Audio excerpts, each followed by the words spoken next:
그냥 다락방이 아니고 마가다락방 그러죠. 다락방이 하도 많으니까 마가다락방의 언약체험.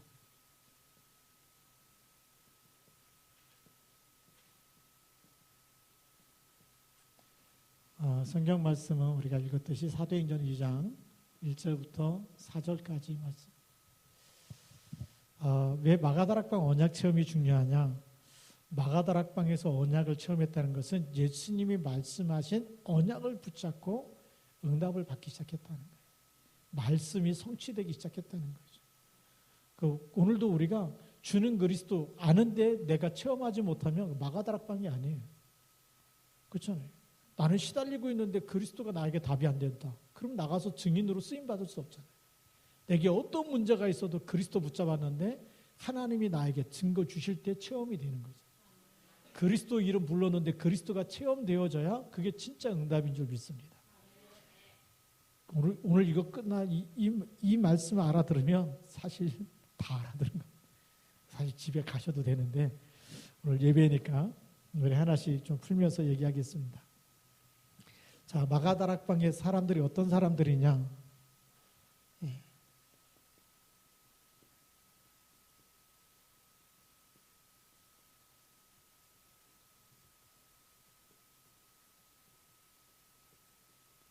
그냥 모인 사람들이 아니죠. 금중령이 내려지고 가면 불이익을 당하고 굉장히 많은 핍박과 많은 어려움을 당할 수 있는, 박해를 받을 수 있는데도 불구하고 이 사람들은 사도행전 1장 1절에 그리스도의 부활을 체험한 사람들입니다. 그죠? 그래서 이 땅의 모든 문제의 해답, 왜 하나님이 그리스도를 보내셨느냐? 죽고 사는 문제의 해답이 그리스도입니다. 예수님이 뭐라고 얘기하죠? 나는 부활이요 생명이니 나를 믿는 자는 죽어도 살겠고. 근데 예수님이 부활하셨잖아요. 그걸 본 사람, 정말 예수님이 십자가에 죽으셨는데 부활했구나. 그리스도는 모든 문제를 해결하신 분이구나. 그거를 붙잡은 사람, 답을 가지고 있는 사람들이 마가다락방의 사람들이. 오늘 우리도 내 인생의 해답이 그리스도임을 딱 붙잡아야 될 줄 믿습니다. 그리고 뭘 붙잡았느냐? 이 사람들은 사도행전 1장 3절에 이 땅에 수많은 문제가 있어도 이게 하나님이 떠난 문제고 사단이 가져다 준 문제구나. 그런데 그 문제 속에 뭐가 임하도록요? 하나님 나라가 임하도록 그 일의 미션을 받은 사람들이에요. 우리에게 있는 모든 문제와 고통과 질병은 모든 것은 뭐죠? 하나님 나라 이루라는 이 미션을 가진 사람들입니다. 미션을 가졌다는 얘기는 뭐죠? 문제를 축복으로 바꿀 수 있는 사람들이라는 얘기예요. 고통에서 빠져나오는 답을 줄 수 있는 사람이라는 거예요. 저주 가운데 있는 사람에게 거기서 빠져나오는 답을 줘서 하나님 나라에 임하도록 그 답이 줄 수 있는 사람, 미션을 줄 수 있는 사람, 그 미션을 행할 수 있는 사람. 우리가 보통 사람이 아니죠. 이거는 대통령도 할 수가 없어요. 국회의원도 못하는 거예요. 코로나19 국회의원은 해결은 절대 못하잖아요. 퍼줄 수는 있지만 그 고통 속에 걸려든 사람에게 진짜 답은 그리스도인 줄 믿습니다. 그게 하나님 나라입니다. 우리 힘으로 안 되기 때문에 오직 성령. 성령 충만 받으면 되어지는 줄로 믿습니다. 하나님이 다른 힘이 있다. 세상의 힘이 아닌 다른 방법이 있다라는 거예요. 하나님이 예비한 거예요. 그래서 오직 여호와를 앙망하는 자는 새 힘을 얻듯이 우리가 오직 그리스도 이름 부르고 그 이름으로 모이고 그 이름으로 예배하고 그 이름으로 함께 기도하는 시간에 흑암 권세가 무너지는 줄 믿습니다. 이걸 가진 사람들이 마가다락방의 사람들이 하나님이 여기에 역사하신 줄 믿습니다. 지금도 마찬가지입니다. 오늘도 여기 모인 사람들은 생명 포기를 갖고 한 사람들이에요. 죽어도 좋다 이러고 모인 사람들이거든요. 재산도 포기하고 이유가 있었고 다른 이유가 없는 사람들. 오직 복음 전하는 일, 오직 주가 그리스도임을 붙잡고 누리고 하는 것 외에는 다른 이유가 없는 사람들입니다. 자, 그럼 왜 마가다락방 언약을 체험해야 되느냐? 두 번째, 왜 마가다락방 언약 체험인데 왜 체험을 해야 될까요? 왜냐하면 우리가 다른 것으로 각인이 되어 있어요. 그리고 뿌리가 내려져 있고 그리고 체질이 되어져 있어요. 이걸 바꾸지 않으면 다른 것으로 각인, 뿌리, 체질된 것으로 살다 보면 어느 날 인생 다 살고 난 다음에 뭐라고 얘기하죠? 헛살았다. 오늘 제가 아침에 이렇게 메시지 준비하고 기도하고 나서 교회 오기 전에 버킷리스트라고 하는 책을 잠깐 봤어요. 그 무슨 내용이냐? 내가 하고 싶은 거를 그냥 쭉 적어놓고 하는 거예요. 근데 왜 버킷리스트를 쓴 저자가 왜 쓰게 됐냐면 어머니가 죽을 때 나는 하고 싶은 거 못하고 살았다. 너는 네가 하고 싶은 거 마음대로 좀 해봐라. 그 유언이죠. 만약에 암으로 죽는데 암으로 죽기 전에 그러니까 그 엄마는 자녀를 위해서 희생하고 먹고 싶은 거 못 먹고 쓰고 싶은 거 못 쓰고 하고 싶은 거 하나도 못 하고 갔어. 그러니까 죽을 때 뭐죠? 자녀분이 야 너는 지금 네 마음대로 좀 한번 살아봐라. 네가 하고 싶은 거 좀 하다 가라. 그게 이제 그 엄마의 마지막 거예요. 그래서 이제 그 아들이 그게 계속 남아가서 그럼 내가 하고 싶은 게 뭔지 적어놓고 하기 시작했다는 거죠. 그게 이제 버킷리스트. 그래도 뭐죠? 여기서 못 빠져나와. 내가 하고 싶은 거 다 해도. 왜 그러냐면 에베소서 2장 2절 불순종의 아들들 가운데 역사하는 영이 있고 그리고 본질상 진노의 자녀. 그래서 내가 아무리 먹고 싶고 하고 싶은 거 다 해도 참 행복이 있을 수 있을까요? 없을까요? 없어요. 세상은 우리에게 참 행복을 줄 수가 없어요. 세상에 뭐가 없기 때문에요? 이 속에는 답이 없기 때문에 인생에 답이 없기 때문에 참 행복을 줄 수가 없어요. 참 만족을 줄 수가 없어요. 그래서 우리가 뭘로 복음 각인 뿌리 체질을 바꿔야 되죠? 오직 복음으로. 하나님이 주신 언약으로만 이 언약이 그리스도인데요. 생명의 언약 대신 그리스도로 각인돼야지만 뭐가 꺾여요? 흑암이 떠나가는 거예요. 그때부터 우리 인생의 불행을 갖춰줬던 모든 악한 영이 떠나가야 진짜 행복이 시작되는 거예요. 그래서 하나님이 그리스도를 보내면서 우리에게 뭐라고 얘기하죠? 임마누엘이다. 그래서 우리 각인 속에 뭐가 되냐? 하나님이 나와 함께. 네. 이게 각인돼야 돼요. 이게 각인 안 되면 뭐가 되죠? 나는 외로운 사람, 나는 쓸쓸한 사람, 나는 고독한 사람. 또 가을이 낙엽 지고 막 떨어지고 그러면 뭐죠? 더 고독을 느끼는 사람들 있잖아요. 외롭고 쓸쓸한데 거기까지 날씨까지 쌀쌀해져 봐요. 예. 그러면 그게 더 가을을 타고 막 이러잖아요. 이 속에 있는 사람은 그게 없어지는 줄 믿습니다. 하나님이 나와 함께, 하늘과 땅의 모든 것을 가진 주님이 나와 함께. 이게 체험되어져야 되고, 그 다음에 임마누엘. 하나님이 누구와 함께요? 우리와 함께. 그러니까 옆에 있는 사람은 돌보게 되는 거예요. 문제 있는 사람도 품어주게 되는 거예요. 부족한 사람 속에도 하나님 함께 계셔요. 그래서 교회는 잘난 사람, 못난 사람 다 와서 함께 하나님께 예배 드리는 거예요. 부족하니까 뭐가 필요해요? 그리스도가 필요한 거예요. 잘난 게 없으니까 그리스도가 필요한 거예요. 훌륭하지 못하니까 그리스도가 필요해요. 물론 훌륭한 사람도 그리스도가 필요한데 임마누엘 우리와 함께. 그러면서 우리가 하는 모든 일에도 주님이 뭐하죠? 함께하는 거예요. 그래서 학업이 예배가 돼야 되는 거예요. 우리가 일주일이 뭐죠? 안식일이 돼야 되는 거예요. 우리는 날마다 안식일이고 365일이 성탄절이고 365일이 부활절이고 왜냐? 하나님이 원내스하시기 때문에. 그죠? 모든 것에 함께 하시기 때문에. 그래서 세상 끝날까지 항상 함께 있으리라고 약속하셨죠. 이 축복 우리가 누려야 될 줄로 믿습니다. 그렇게 되면 나의 무능이 해결되어지는 거죠. 나는 무능하지만 그리스도가 나와 함께 계시면 무능이 해결되어지고 나는 영적 문제가 많은 사람이지만 그리스도가 나와 함께 있으면 계속 하나님이 그 문제가 치유되어지고 그리스도가 나타나게 되는 거예요. 자, 그럼 세 번째로, 그러면 왜 체험해야 되는지 이유가 이제 밝혀지게 되면 우리는 누가 주신 힘으로 살아야 될까요? 네, 하나님이 주신 힘으로 살아야 되는 거예요. 그래서 어떤 힘을 가지고 살아야 되느냐, 그게 사도행전 2장 1절입니다. 오순절 날에 이미 이름에 1절부터 4절까지죠. 그게 뭐냐면 사도행전 1장 8절 말씀이 성취되는 사건. 누가 주신 힘으로 살아야 된다. 내 힘이 아니고 위에서 주시는 힘.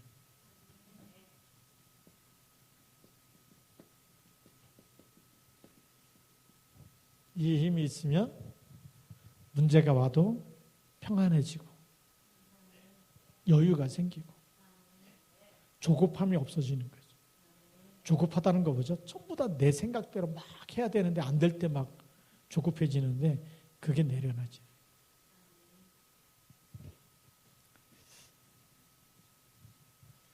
어떤 힘으로 살아야 되느냐? 하나님이 문을 여시는 힘이 따로 있어요. 그래서 그 전도의 문이 열어주시는데 사도행전 2장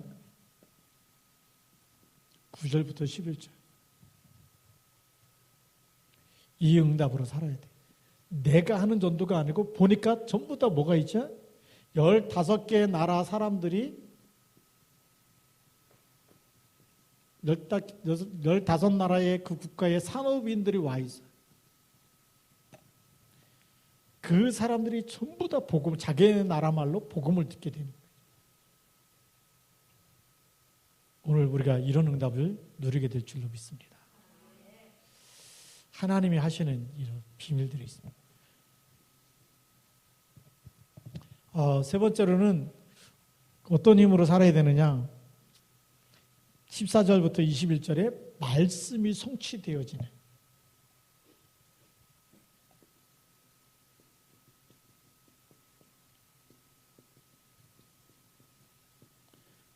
우리가 언약을 붙잡고 기도하면 하나님의 말씀이 살아있어야 아니면 죽어있어요? 살아있죠. 히브리서 4장 12절 살아있는 말씀이 내게 성취되어지는 거예요. 그래서 우리가 왜 강단 말씀 붙잡고 사느냐? 매일 말씀 붙잡으면 말씀이 살아있어요. 어마어마한 축복입니다. 말씀이 살아있다. 말씀이 나를 통해서 지금도 살아서 나에게 내 삶 속에 말씀이 성취되고 있다는 것은 하나님이 살아계시다는 증거입니다. 근데 강단 말씀을 놓치고 살면 말씀이 성취되는지 어쩌는지 모르면 어떻게 하죠? 하나님이 지금 나를 인도하시는 게 못 느껴지는 거죠. 그러니까 누구 생각대로 살아야 돼요? 내 생각대로. 그러니까 내 생각대로 살면 누가 제일 공격하기 좋아요? 사단이. 불신앙, 염려, 막 바쁘고 조급하고 막 뛰어다니고 이렇게 하면 될 것 같고 저렇게 하면 될 것 같은데 안 되죠. 말씀 붙잡고 사시기 바랍니다. 특별히 우리가 강단 말씀, 하나님이 주신 축복입니다. 말씀에는 하나님의 능력이 나타나는 줄 믿습니다. 그러니까요, 이 말씀이 성취되니까 현장에 우리가 증인으로 쓰임받다 보니까 3천 제자가 일어나는 거죠. 그게 41절입니다.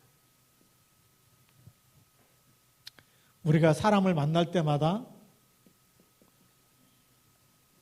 이 축복이 너무 행복해지면 답을 주게 돼 있어요. 우리가 너무 좋은 음식을 먹으면 자랑하게 되죠. 어디 가니까 뭐가 맛있더라.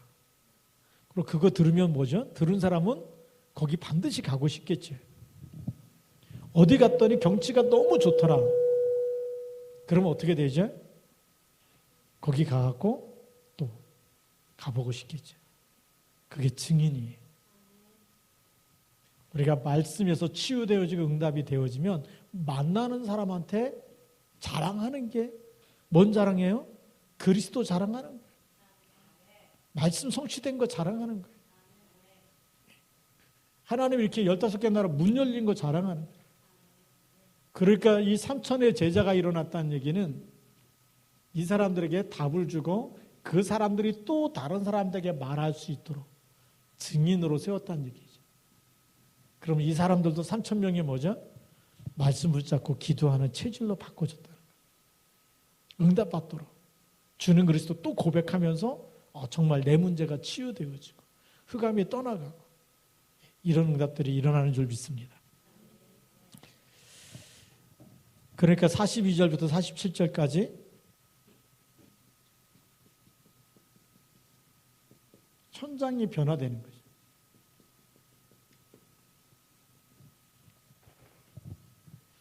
그런데 언약 잡고 시집 갔는데 가문의 흑암이 무너지는 거예요.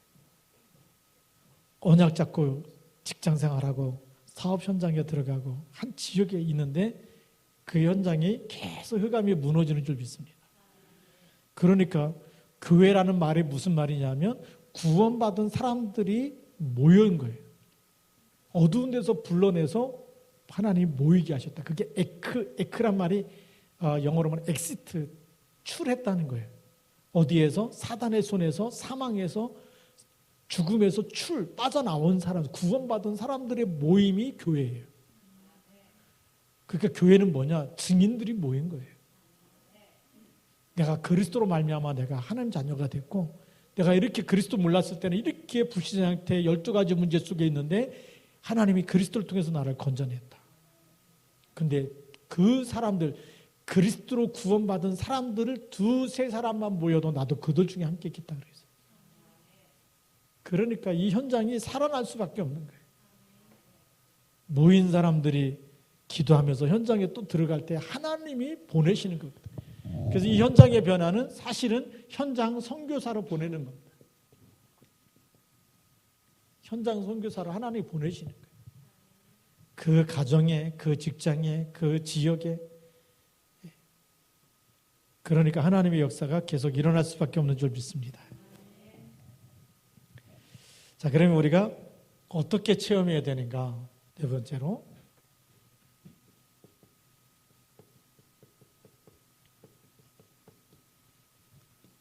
우리가 언약을 붙잡고 기도하면 응답은 누가 하시는 거죠? 그래서 우리 기다리는 게 필요해요. 내 생각대로 응답이 아니라 하나님의 뜻대로, 하나님의 계획대로. 그래서 예수님이 제자들이 예수님께 이런 얘기하거든요. 예수님이 부활하셨으니까 막 너무 좋아가지고 예수님 이제 이스라엘 나라를 회복하심이 이때입니까? 독립에 관심이 있는 거예요. 왜? 유대인의 왕이라고 생각했어요. 그때까지도. 그 진짜 부활했으니까 와 이제 진짜 유대인의 왕이 되면 사망에서 부활했기 때문에 이젠 너희들 이제 다 죽었다. 이러면서 세상 말로 이제 지금까지 까불던 사람들 이제 다 죽었다. 부활하셔서 지금 엄청난 지금 이제 더 이상 죽여도 또 살아나니까 이제 뭐 걱정할 게 없잖아요. 이제 만왕의 왕이 되고 유대인의 왕이 돼서 이스라엘을 독립을 시키면 좋겠다. 그게 제자들의 생각이었어요. 근데 그거 그때와 시기는 너희가 알 바가 아니고 하나님이 진짜 원하는 게 따로 있어요. 예루살렘을 떠나지 말고 아버지의 약속하신 것을 기다려라. 하나님이 약속하신 게 하나님의 계획이 따로 있어요. 언약 속에는 하나님의 소원이 있고 절대 계획이 있잖아요. 절대 목적이 있어요. 절대 언약 속에 절대 계획, 절대 목적이 있는데 그것이 이루어지는 거예요. 그거는 뭐죠? 하나님의 시간표가 있다. 그래서 기다려라. 이 기다리는 뭐죠? 오직 성령이 너에게 임하시면 그랬죠. 그 시간표를 우리가 알 수 있어요. 잘 안 될 때마다 우리가 기다리세요. 하나님, 내가 더 성령 충만해지기 원합니다. 내 뜻대로가 아니고 내 응답대로 내 방식대로 응답이 안 돼도 나는 하나님의 소원, 하나님의 뜻대로 살기 원합니다. 그러면 뭐가 되냐면 오직의 응답이 또 시작이 되겠죠.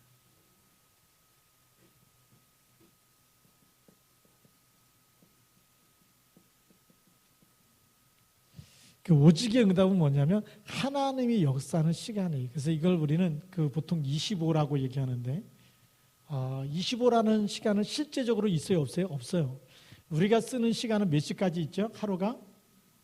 하루는 24시죠. 근데 하루 24시라는 이 시간은 우리가 이렇게 쓰고 있지만 사실 이 시간은 양적인 시간이라 그랬죠. 양적인 시간이기 때문에 실제로는 이걸 우리 이 크로노스라고 얘기합니다. 이 시간은 히라보로 크로노스라고 해요.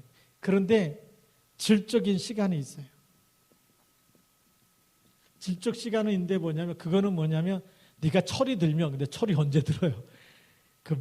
그거는 뭐 1년이 될지 2년이 될지 3년이 될지 모르지만 어느 날 보면 철 들은 사람과 안 들은 사람이 딱 보이잖아요. 그렇죠?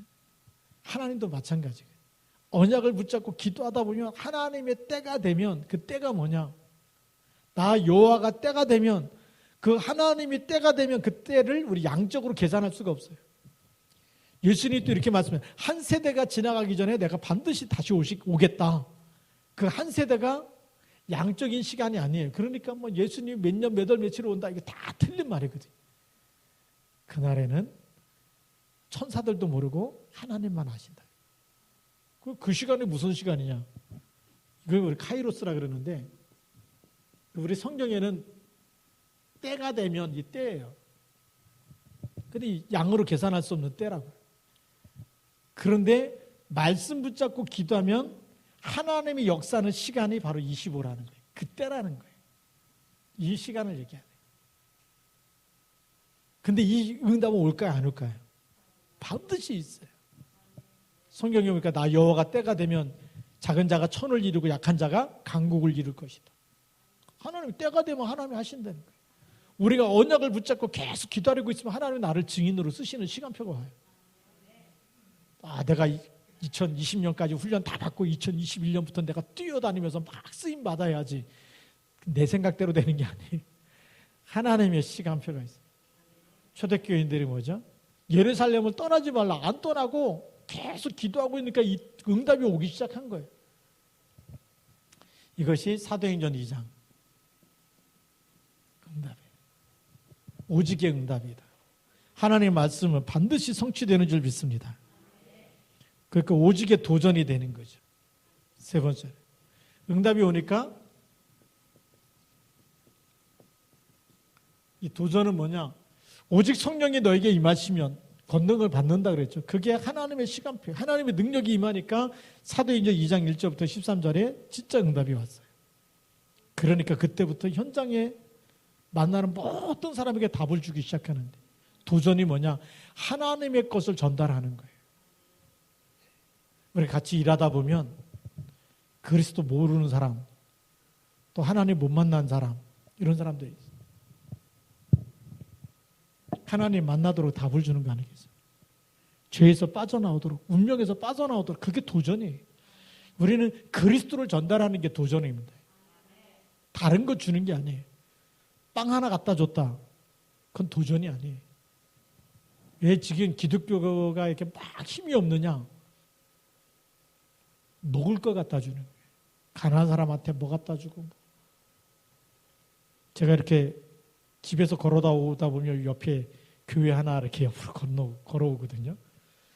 어제도 교회를 한 2번인가 왔다 갔다 하는데 낮에 이렇게 걸어오다 보니까 뭘 주느냐? 동네 이렇게 마스크 이렇게 다 테이블에다 갖다 놓고 마스크 뭐 이렇게 갖다 놓고 지나가는 사람은 마스크 필요하냐고 마스크 줘.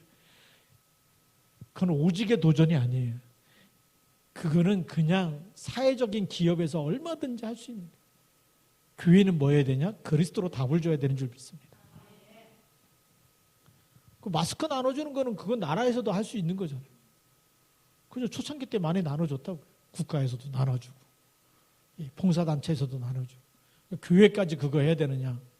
아니, 교회는 진짜 하나님이 가장 원하시는 거, 가장 필요로 하는 거, 그게 뭐죠?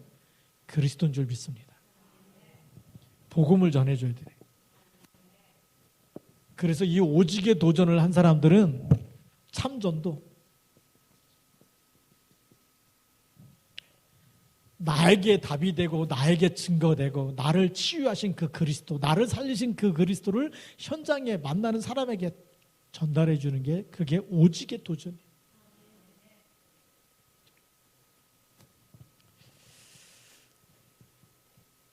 자, 이제 우리 결론 내릴 시간이 됐는데,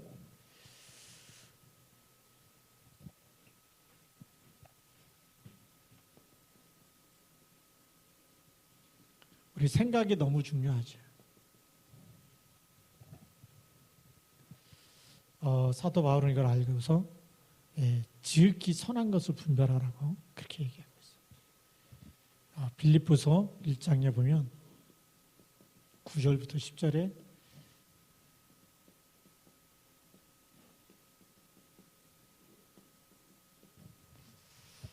우리 생각 속에 하나님이 가장 기뻐하는 것을 늘 가지고 있다. 또 빌립보서 2장 13절에 하나님의 소원이 나의 소원이 되어진다. 하나님이 기뻐하는 거, 하나님이 필요로 하는 거, 하나님이 원하시는 것이 내 생각 속에 있다고 한다면 그 사람은 하나님 앞에 계속 쓰임받게 될 줄로 믿습니다. 근데 우리 생각에 너무 다른 게 많이 있잖아요. 그렇죠? 그래서 성령 충만이 필요한 겁니다. 그 뭐 참아도 안 되고 다른 걸로 안 떠나가요. 성령 충만 받으면 떠나가는 줄 믿습니다. 그 다음에 두 번째입니다. 우리가 이 생각이 너무 중요하고 두 번째는 우리가 판단입니다. 올바른 판단을 해야 올바른 선택을 할 수 있어요.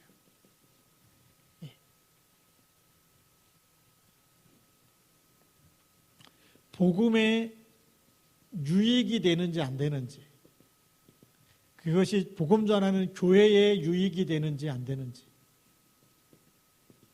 이거 판단하고 이걸 선택하는 게 너무 중요해요. 우리는 보통 누가 유익되면 좋아하죠? 나의 유익. 이게 반대가 뭐냐면 나의 유익이에요.